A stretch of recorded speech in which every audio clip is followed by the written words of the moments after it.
नमस्कार students. Class 11th का जो जैक बोर्ड है उसके लिए जो मैथमेटिक्स का पोर्शन है उसमें से जो है कि 40 important questions, top most important questions मैं लेकर के आया हूं, जो कि आप लोग को मालूम है 27 तारीख से एग्जाम स्टार्ट है आप लोगों का। और ये कुछ मैथमेटिक्स का क्वेश्चंस मैं लेकर के आया हूं जो कि टॉप मोस्ट है और ये VVI है, आप लोग इसको कर लीजिए। आइए हम लोग इसको करते हैं बारी बारी से और समझते हैं एक्सप्लेनेशन के साथ, है ना। Write the roster form of the set. Set को रिप्रेजेंट करने का दो तरीका है, एक रोस्टर है और एक सेट बिल्डर है। ठीक है, रोस्टर फॉर्म को ही हम लोग क्या कहते हैं, रोस्टर फॉर्म को ही हम लोग टेबुलर फॉर्म भी कहते हैं। और एक है प्रॉपर्टी फॉर्म। क्या है? प्रॉपर्टी फॉर्म, जिसको सेट बिल्डर फॉर्म भी कहते हैं, सेट बिल्डर फॉर्म भी कहते हैं। क्लियर है? अभी देखिए रोस्टर फॉर्म में क्या करना है। देखिए सेट बिल्डर फॉर्म में लिखा हुआ है कि x is a letter of word better. Better को जो है कि हमको रोस्टर फॉर्म में लिखना है। आपको मालूम है जब भी हम लोग सेट लिखते हैं, है ना, रोस्टर फॉर्म में, तो बेटर है ना, इसमें देखो डबल टी है तो इसको रिपीट नहीं है। सेट जब भी लिखेंगे तो रिपीट अलाउड नहीं होता है, आपको मालूम होना चाहिए। तो ऑप्शन क्या हो जाएगा इसका? ए, BETR, बेटर, है ना। तो ऑप्शन ए इसका करेक्ट ऑप्शन हो जाएगा, यही इसका रोस्टर फॉर्म है। नेक्स्ट क्वेश्चन आ रहे हैं हम लोग। तो ये नेक्स्ट क्वेश्चन कहता है क्या है कि ए बराबर 0 1 2 3 4, बी बराबर 1 2 3, then find A intersection B. देखिए ए इंटरसेक्शन बी कैसे निकलेगा। ए बराबर आपका 0 1 2 3 4 है और बी बराबर 1 2 3, दोनों में कॉमन क्या है? 1 2 3 1 2 3। तो जो दोनों में कॉमन है वही ए इंटरसेक्शन बी होता है, यानी कि बी ऑप्शन सही है, 1 2 3। ठीक है ना। चलिए फिर आगे बढ़ते हैं स्टूडेंट्स। देखिए नेक्स्ट क्वेश्चन आ रहा है A intersection B. A intersection B का कंप्लीमेंट, और आपको मालूम है कंप्लीमेंट क्या होता है? डिस्ट्रीब्यूट हो जाता है। तो ए कंप्लीमेंट इंटरसेक्शन बी कंप्लीमेंट हो जाएगा। तो कौन सा आंसर हो जाएगा? ए कंप्लीमेंट इंटरसेक्शन बी कंप्लीमेंट। तो 3 का ए हो जाएगा। चलिए अब आगे हम लोग बढ़ते हैं स्टूडेंट्स, 4 से स्टार्ट करेंगे। देखिए नेक्स्ट क्वेश्चन आपका आ रहा है A and B are two sets such that, देखिए एन ए बराबर आपका दिया हुआ है, ए में कितना एलिमेंट्स है? 32 एलिमेंट्स है क्या, और बी में कितने एलिमेंट्स है? बी सेट में कितने एलिमेंट्स है? 28 एलिमेंट्स है। And n A union B में, ए और बी का यूनियन में 50 है। तो सबसे पहले एक बात समझिए, मान लीजिए ये सेट ए है और ये सेट बी है, ठीक है ना। तो दोनों में कितने एलिमेंट्स है भाई? तो दोनों में एलिमेंट्स है, बात को समझिएगा, दोनों में एलिमेंट्स है। ये तो ए के एलिमेंट्स हो गए पूरा, ये तो ए के एलिमेंट्स पूरा हो गए, ये ए का, ठीक है, और ये तो ए का हो गया। अब बात को और समझिएगा गहराई से, है ना। तो और ये बी का एलिमेंट्स हो गया, है ना, बी का एलिमेंट्स हो गया। और ये जो पोर्शन है, ये बीच वाला जो पोर्शन है, चलिए इसको हम लोग रेड रंग से दिखा देते हैं। ये बीच वाला जो पोर्शन है, ये जो बीच वाला जो पोर्शन है, ये दोनों में कॉमन है। इसी पोर्शन को हम लोग ए इंटरसेक्शन बी कहते हैं, ठीक है ना। तो यदि अगर आपसे कोई पूछे एन ए इंटर, यहां पर एक बात समझिएगा, एक बात यहां पर समझिएगा, ठीक है स्टूडेंट्स, यहां पर एक बात समझिएगा, क्या कि एन ए यूनियन बी में, मतलब ए यूनियन बी में क्या होगा, लॉजिक समझिएगा। ए यूनियन बी में क्या क्या होगा? सेट ए होगा प्लस सेट बी भी होगा, है ना। सेट ए होगा प्लस सेट बी होगा, लेकिन उसमें से ए इंटरसेक्शन बी को हटाना पड़ेगा। क्या? ए इंटरसेक्शन बी को हटाना पड़ेगा, यही दिक्कत कर देगा, ठीक है ना। फिर ये रिपीटेशन हो जा रहा है ना इसी वजह से। तो हम अगर कहें कि एन ए यूनियन बी में क्या होगा, तो एन ए होगा प्लस एन बी होगा, क्या होगा? एन बी भी होगा, एन बी होगा, और एन ए इंटरसेक्शन बी को हटाना पड़ेगा। क्या? तो चलिए इस चीज को हटाएंगे और समझेंगे गहराई से बातों को। देखिए यहां तक तो आपको क्लियर हो गया होगा। हम यहां पर ये कहना चाह रहे हैं कि एन ए आपका, देखिए ए और बी दो सेट्स है, एन ए आपका 32 दिया हुआ है, एन बी आपका कितना दिया हुआ है? 28 दिया हुआ है, और एन ए यूनियन बी बराबर आपका क्या दिया हुआ है भाई? 50 दिया हुआ है। तो हम लोग जानते हैं कि एन ए यूनियन बी बराबर होता है n A plus n B, है ना, माइनस का n A intersection B, n A intersection B, ये होता है, हम लोग जानते हैं। तो बच्चों एन ए यूनियन बी का वैल्यू लिखेंगे 50, एन ए का वैल्यू लिखेंगे 32, प्लस एन बी का वैल्यू लिखेंगे 28, minus n A intersection B का वैल्यू हमको निकालना है। तो हम इस चीज को, जो चीज का हमको जरूरत नहीं है उसको हम लोग लेफ्ट हैंड साइड करेंगे। एन ए इंटरसेक्शन बी, हमको एन ए इंटरसेक्शन बी चाहिए ना। यहाँ पर देखिए साफ साफ कह दिया है कि एन ए इंटरसेक्शन बी निकालिए। तो देखिए 32 और 28, 8 और 2 10, का हाथ में 1, 3 2 5 और 1 60, 50 इधर जाएगा तो माइनस, तो 60 में 50 गया तो 10, तो 10 होगा इसका आंसर, यानी कि 4 का ए। देखिए क्लियर है कॉन्सेप्ट, आगे बढ़ते हैं। इसके बाद 5 नंबर कहता है, क्वेश्चन क्या है बच्चों, ये तो बहुत ही आसान है। x और y का वैल्यू निकालने के लिए कह रहा है। तो x प्लस 2 बराबर, ये दो ऑर्डर्ड पेयर है, तो x प्लस 2 बराबर 2, तो x बराबर कितना हो गया 0, एंड 4 बराबर क्या हो गया 2x प्लस y, तो 4 बराबर x का वैल्यू 0, तो 2 इंटू 0 0 और y, तो y का वैल्यू 4, तो 0,4 है ना, 0,4 हो जाएगा डी, ऑप्शन करेक्ट। अब नेक्स्ट क्वेश्चन है a बराबर 2, -3, 2, -3 है, b बराबर 4, 5 है, c बराबर 5, 6, then a Cartesian product of b intersection c निकालना है। बहुत ही आसान है, देख कैसे निकलेगा, लॉजिक समझिएगा। हम सबसे पहले निकालेंगे b इंटरसेक्शन c। तो b और c में क्या कॉमन है उस चीज को जरा देखिए, तो b और c में क्या कॉमन है उस चीज को देखिए, तब तो हम लोग b इंटरसेक्शन c निकालेंगे ना। देखिए b में है 4 5, c में है 5 6, तो भाई 5 कॉमन आ गया। चलिए ठीक है, अब a के साथ कार्टेशियन प्रोडक्ट करेंगे, तो a Cartesian product b intersection c निकालना है। तो a का वैल्यू लिखेंगे 2, -3 और cross c b intersection c का वैल्यू लिखेंगे 5। तो अब जरा समझिएगा, तो ये आपका हो जाएगा 2, 5, फिर क्या हो जाएगा -3, 5, 2, 5 और -3, 5, 2, 5 और -3, 5, यहाँ पर 2, 5, आंसर कौन सा हो जाएगा, यहां पर माइनस नहीं है, सॉरी ये माइनस है नहीं, ये सिर्फ 3 है, ठीक है, ये 3 है, तो 2, 5 हो जाएगा और प्लस 3, 5 हो जाएगा। तो ऑप्शन कौन सा सही होगा, ए ऑप्शन सही होगा, 2, 5 और 3, 5, ठीक है। चलिए अब आगे बढ़ते हैं स्टूडेंट्स, नेक्स्ट क्वेश्चन देखिए। नेक्स्ट क्वेश्चन है fx बराबर x² plus 4, then find the value of f2। तो आसान है, f2 बराबर क्या होगा 2 का स्क्वायर प्लस 4, 2 का स्क्वायर 4 प्लस 4 कितना हो जाना चाहिए 8 होना चाहिए, आंसर बी। ठीक है, क्लियर है। चलिए आगे बढ़ते हैं students, find the domain of fx equal to x minus 1। तो इससे ऑप्शन सही आपको मैच करना पड़ेगा। देखिए अगर आप x का वैल्यू लेस देन 1 रख देंगे, लेस देन 1 रख देंगे तो क्या होगा, यहाँ पर लेस देन 1 हो जाएगा, तो ये मान लीजिए 1/2 होगा। अगर ये लेस देन x का वैल्यू अगर 1 से छोटा हो गया तो अंदर में नेगेटिव हो जाएगा, रूट के अंदर नेगेटिव हो जाएगा, जो कि इमेजिनरी क्वांटिटी को दर्शाता है। और 2 से छोटा, 2 तो हो जाएगा, चलिए 2 में से गया तो एक पॉजिटिव हो जाएगा, लेकिन 2 से अगर छोटा हो गया तो जैसे 1 हो गया, तो 1 हो गया तो भी चलेगा, लेकिन 1 से छोटा अगर 0 हो गया तो -1 हो जाएगा, -1 इमेजिनरी हो जाएगा। तो डोमेन ये जो आपका आ रहा है ना स्टूडेंट्स, ये आपको रेंज को रिप्रेजेंट कर रहा है। तो रेंज कभी भी जो है कि इमेजिनरी नहीं हो सकता है, ठीक है।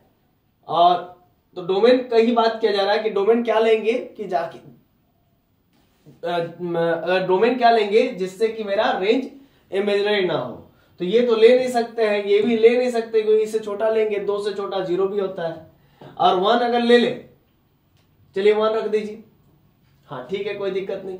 इन 1 से छोटा भी तो हो सकता है, 1 सबसे छोटा भी हो सकता है, बोलिए 0 हो जाएगा तो फिर तो दिक्कत हो जाएगा, फिर इमेजिनरी हो जाएगा, यानी कि ऑप्शन ए इज करेक्ट।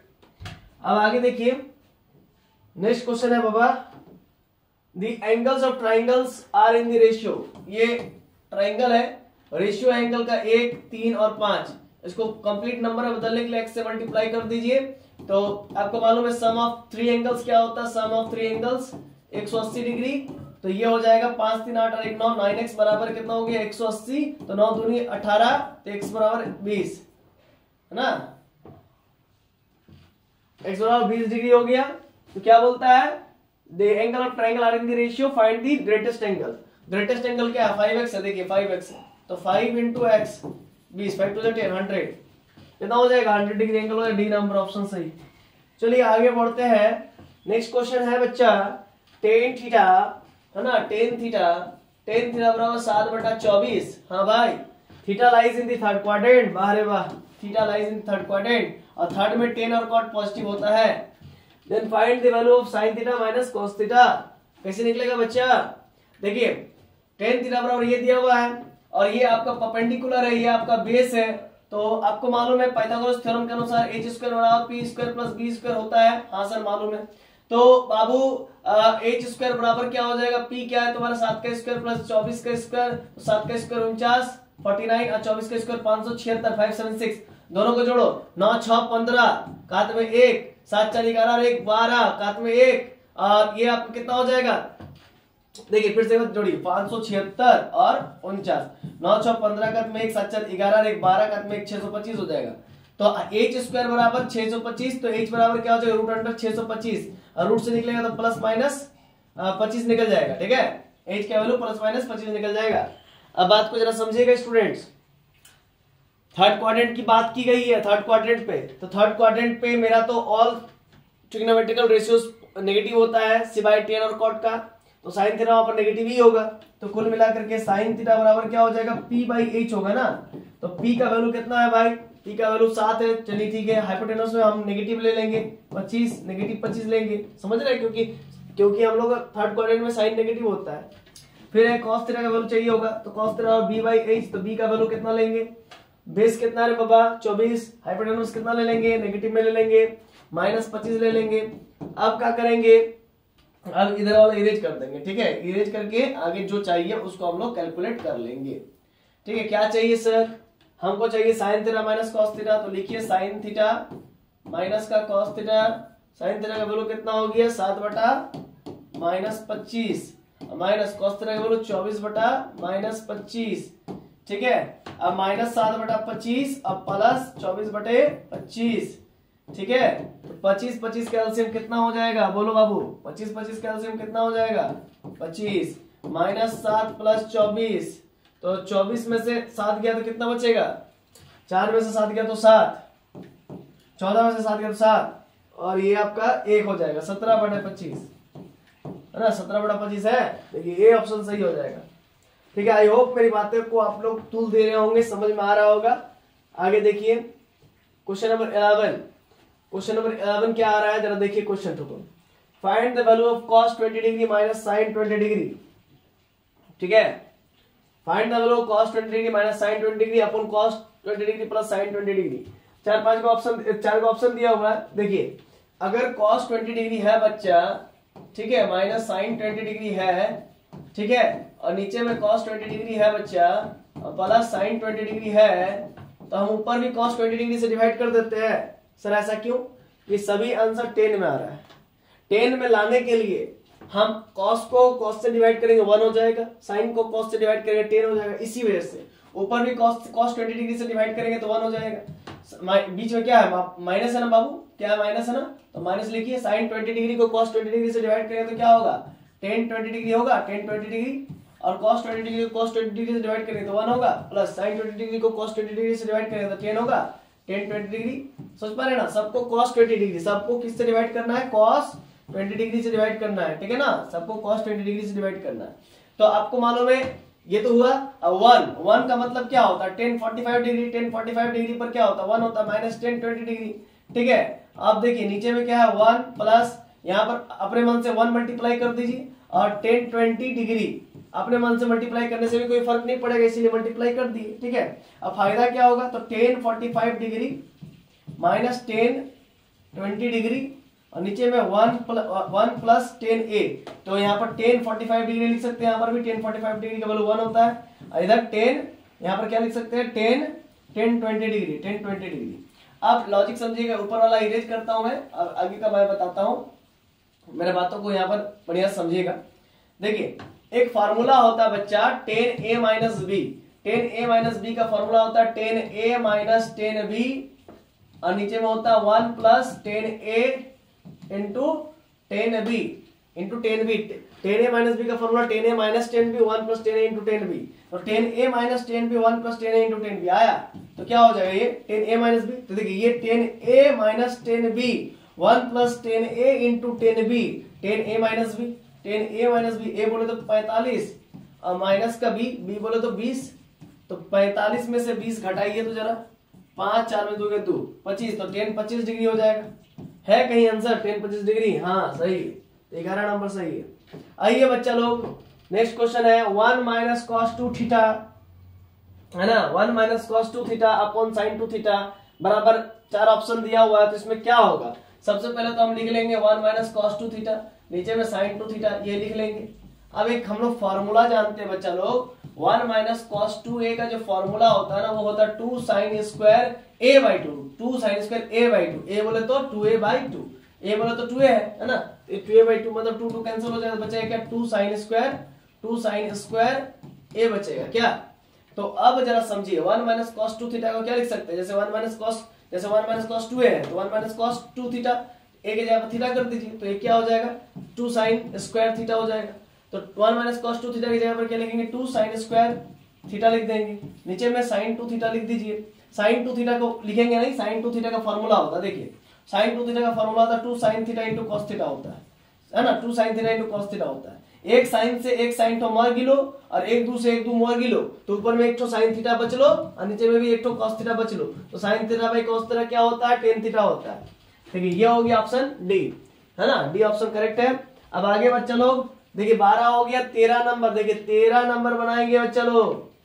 क्या है रे बच्चा? 10x बराबर आपका √3 दिया हुआ, ठीक है, और बोलता find the principal solution of the equation 10x बराबर √3 x lies in the first quadrant. अगर x फर्स्ट क्वाड्रेंट में लाई करता है तो फर्स्ट क्वाड्रेंट में सभी पॉजिटिव होते हैं, ठीक है, तो 10x बराबर क्या हो जाएगा? √3 कब होता है? तो 10 60 डिग्री पे होता है, तो π/3 हो जाएगा, तो 10 से 10 मर जाएगा, तो x बराबर कितना हो गया? π/3 हो गया, ठीक है, π/3 आंसर होगा, सी नंबर ऑप्शन करेक्ट, ठीक है ना। आप जरा देखिए आगे बढ़िएगा, find the general solution of the equation 10x plus cot x। आसान है, देखिए इसका जनरल सॉल्यूशन लिखने बोल रहा है, तो 10x लिख लीजिए प्लस का cot x लिख लीजिए बच्चा लोग, इक्वल टू 2, तो 10x का 10x लेने दीजिए और cot x को लिखिए 1/10x, ठीक है, और इक्वल टू 2 और एलसीएम ले लीजिए 10x और इंटू 10x, 10 स्क्वायर x हो जाएगा, अब प्लस का 1 हो जाएगा, नीचे में 10x हो जाएगा और इधर का हो जाएगा 2, तो 10 स्क्वायर x, अब प्लस का 1 और इधर हो जाएगा 2 10x, क्या हो जाएगा? 2 10x, ठीक है ना बच्चा लोग। तो ये हो जाएगा 10 स्क्वायर, ये बीबीआई क्वेश्चन है बच्चा लोग, हम बार बार बोल रहे हैं, इससे आप लोग कर लीजिए, है ना, बहुत आपका अच्छा एग्जाम जाएगा। 40 क्वेश्चन लाए हुए, 40 क्वेश्चन आपके एग्जाम में आने वाले हैं, ठीक है। इधर हो जाएगा -2 10x अब प्लस का 1 इक्वल टू 0, ये प्लस में था, इधर आया तो माइनस में। अच्छा अब जरा बात को समझिएगा, इसको मैं लिख सकता हूं 10x माइनस 1 का whole square equal to 0। Sir ऐसा क्यों लिखे आपने? इसको तोड़िए, a स्क्वायर मतलब 10 स्क्वायर, फिर माइनस 2 लिखेंगे, a बोले तो 10x, अब b बोले तो 1 और 1, तो 2 10 a square minus 2ab plus b square का फॉर्मूला आ रहा 1 स्क्वायर, तो 10x माइनस 1 का होल स्क्वायर लिख ही सकते हैं। तो इस प्रकार से ये हो गया, समझ गए आप लोग? आगे बढ़ते हैं, देखिए अब आगे हम लोग क्या करेंगे, 10x माइनस का 1 का होल स्क्वायर बराबर 0, है ना, तो 10x माइनस 1 0 का इधर हो जाए स्क्वायर, तो इधर रूट हो जाए 0 का रूट, तो 0 का रूट 0 ही होता है, तो 10x बराबर प्लस 1 हुआ, समझ पा रहे हैं? 10x बराबर प्लस 1 हुआ, और 10 का वैल्यू प्लस 1 कब होता है? तो 10 45 पर होता है, 10 45 पर होता है, ठीक है, 10 45 पर होता है। इसका जनरल प्रिंसिपल वैल्यू क्या होता है? मतलब एक चीज आपने पढ़ा होगा, साइन 2π प्लस, अरे यार 2π प्लस थीटा बराबर क्या होता है? साइन थीटा होता है। या फिर आपने एक और फॉर्मूला पढ़ा होगा, साइन 2nπ प्लस थीटा बराबर क्या होता है? साइन थीटा होता है, जहां पर n का वैल्यू आप 0 1 2 3 कुछ भी ले सकते हो, है ना। तो ठीक उसी प्रकार से तो 10π/4 को भी लिख सकते हैं, इसका लेकिन अलग वैल्यू होता है, क्या होता है? nπ प्लस थीटा होता है, nπ प्लस थीटा, क्योंकि इसका घर जो होता है ना, इसका घर होता है थर्ड क्वाड्रेंट, है ना, इसी वजह से n का वैल्यू आप 1 ले लीजिए। 10 180 डिग्री प्लस थीटा क्या होता है? 10 थीटा होता है।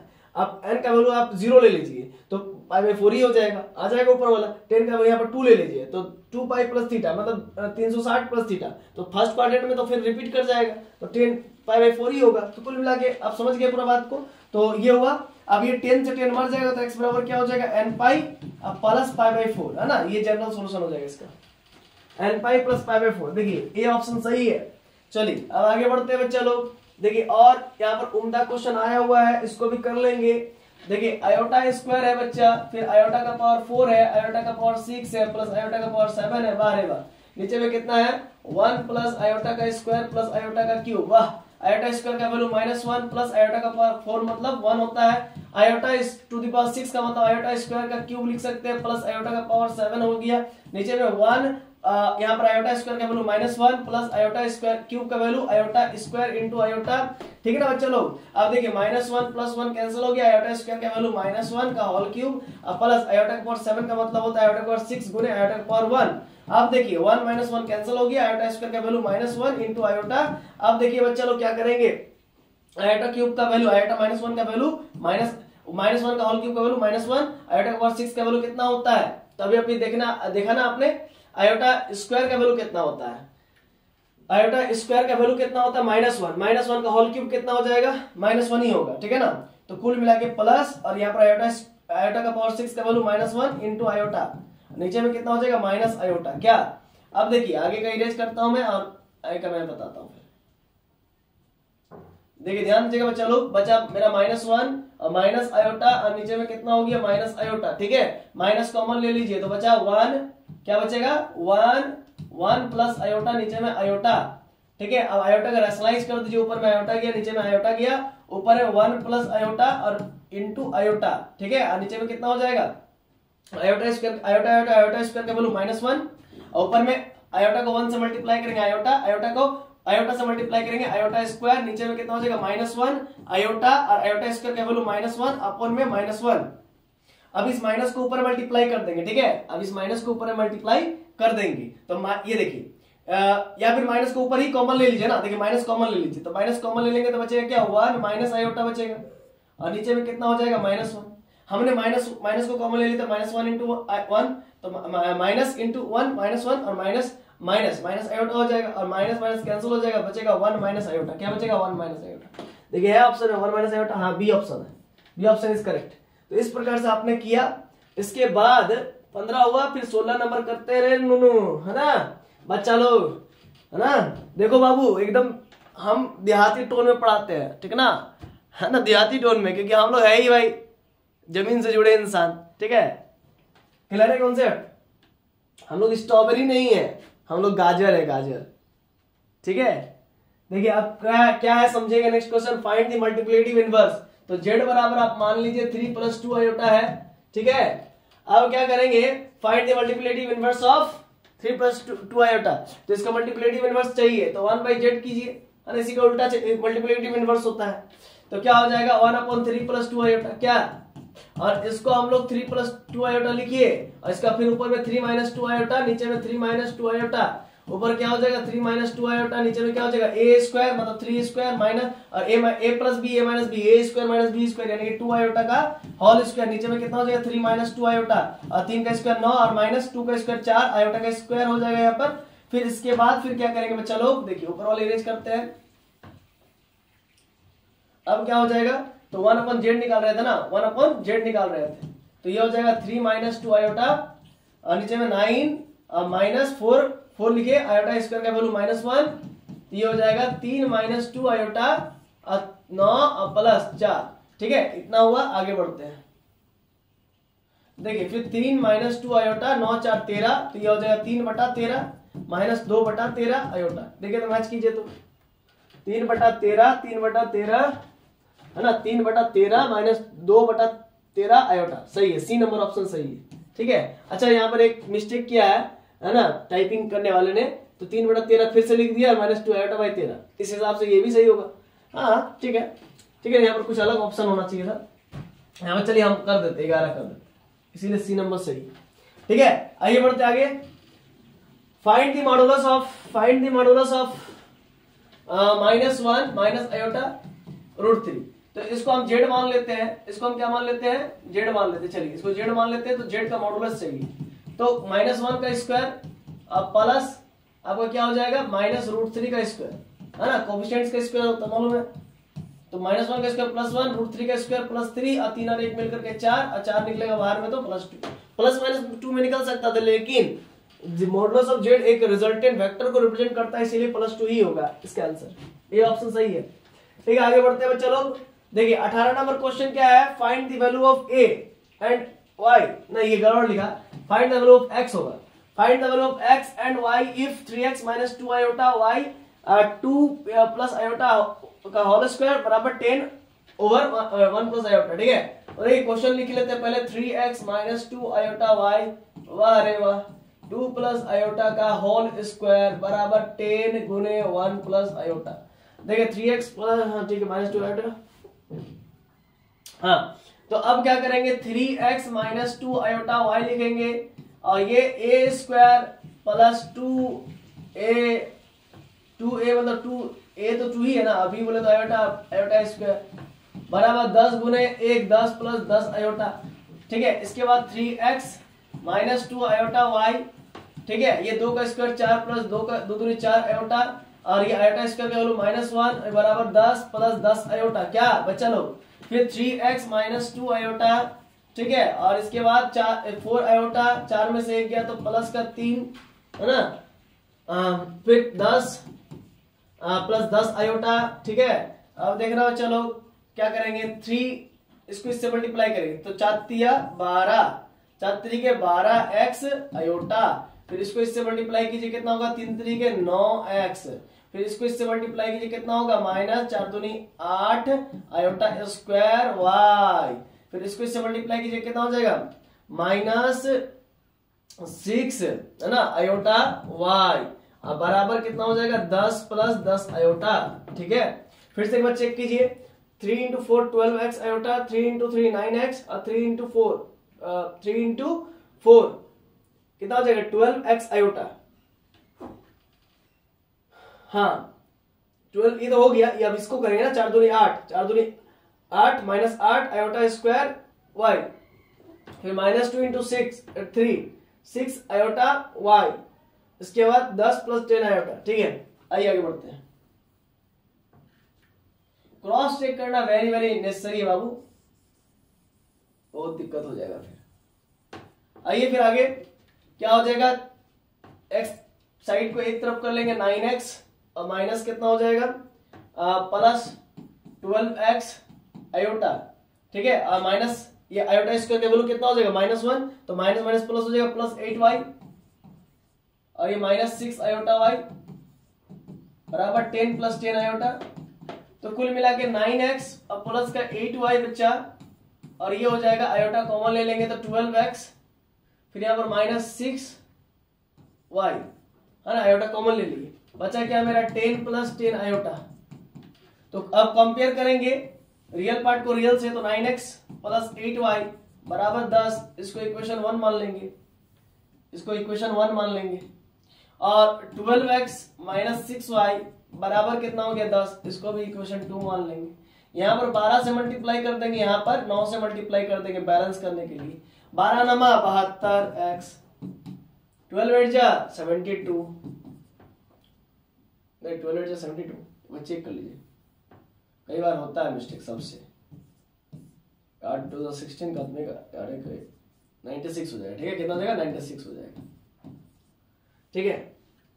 और 16 का में करेंगे नॉट, हाँ ठीक, कई बार इस सबको ध्यान से देखना है।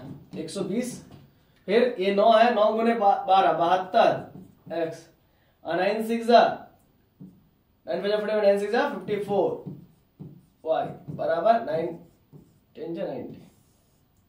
अब ये माइनस है तो प्लस, ये प्लस है तो माइनस, ये कट गया, कैंसिल हो गया, 96 में से 54 जाएगा है ना, तो कितना हो जाएगा, 6 में 4 गया तो 2, 9 में से 5 गया तो 4, 42y, प्लस करना है, 6 4 10 का हाथ में 1 10 और 5 15 150 y, इसको घटाना है, 120 में से 90 जाएगा तो कितना हो जाएगा, 30 बचेगा ना, ठीक है। तो 0 और 0 कैंसिल हुआ, तो y बराबर 3/15, मतलब 3 कम 3 3 पंजे 15, 1/5, तो y का वैल्यू कितना आ गया 1/5।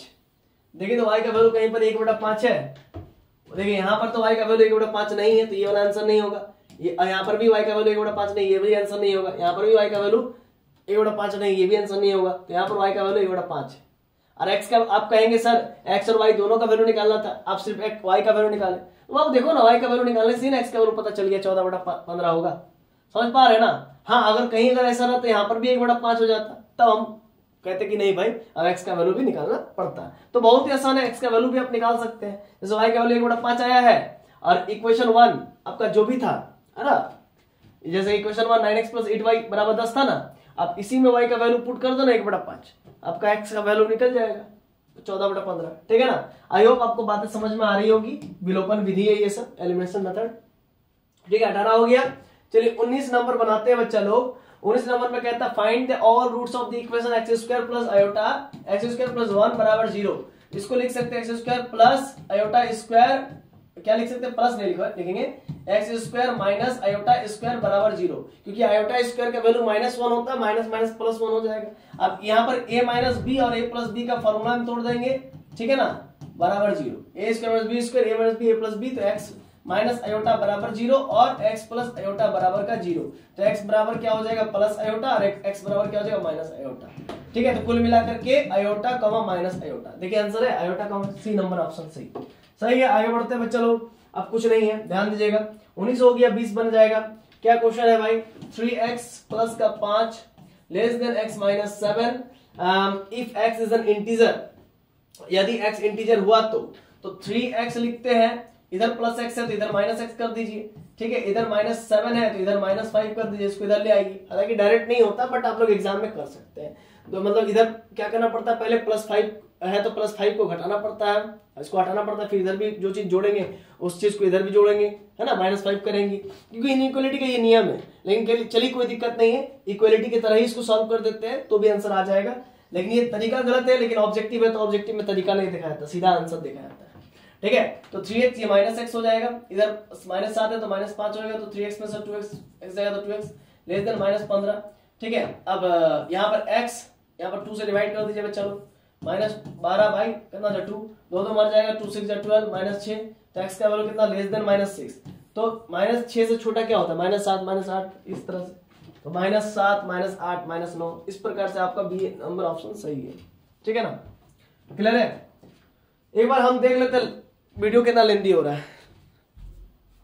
ओ माय गॉड, 32 मिनट का हो गया। ठीक है, तो 20 क्वेश्चन ही बताते हैं, है ना, तो फिर आप लोग बोर हो जाओगे। नेक्स्ट वीडियो लेक्चर में आपको मैं बताऊंगा 21 से लेकर के 40 तक का क्वेश्चन। तब तक के लिए दिल के गहराई से जोहार, आभार। आप लोग वीडियो को पसंद आए हैं, वीडियो को अगर पसंद आया है तो वीडियो को लाइक कर दीजिए, चैनल पर नए हैं तो चैनल पर सब्सक्राइब कर लीजिए, है ना, और अपने दोस्तों के बीच भी शेयर कर दीजिए, और बेल आइकन को दबाना मत भूलिए। ठीक है ना, और जरूर से जरूर शेयर कीजिए, और तभी हम लोग का मनोबल बढ़ेगा और भी इंपॉर्टेंट क्वेश्चंस के साथ आप लोग के साथ मिलेंगे। ठीक है ना, और क्लास 12 मैं बता दूं, क्लास 12 का हम लोग फ्री ऑफ कॉस्ट पढ़ाने जा रहे हैं, टोटल फ्री पढ़ाएंगे यूट्यूब चैनल पे, टोटल फ्री, जैक बोर्ड का टोटल फ्री पढ़ाएंगे बच्चा लोग। और इसी वजह से हम कह रहे हैं अभी डिस्क्रिप्शन में पड़े व्हाट्सएप लिंक को एक बार देख लो, व्हाट्सएप ग्रुप लिंक को, वहां पर जाकर के तुरंत जो है कि व्हाट्सएप ग्रुप में ज्वाइन हो जाओ, जिससे कि सभी नोटिफिकेशन और सभी नोट्स आप लोग को मैं प्रोवाइड करूंगा, हैंड रिटेन नोट्स आप लोगों को प्रोवाइड करूंगा। धन्यवाद आप लोगों का।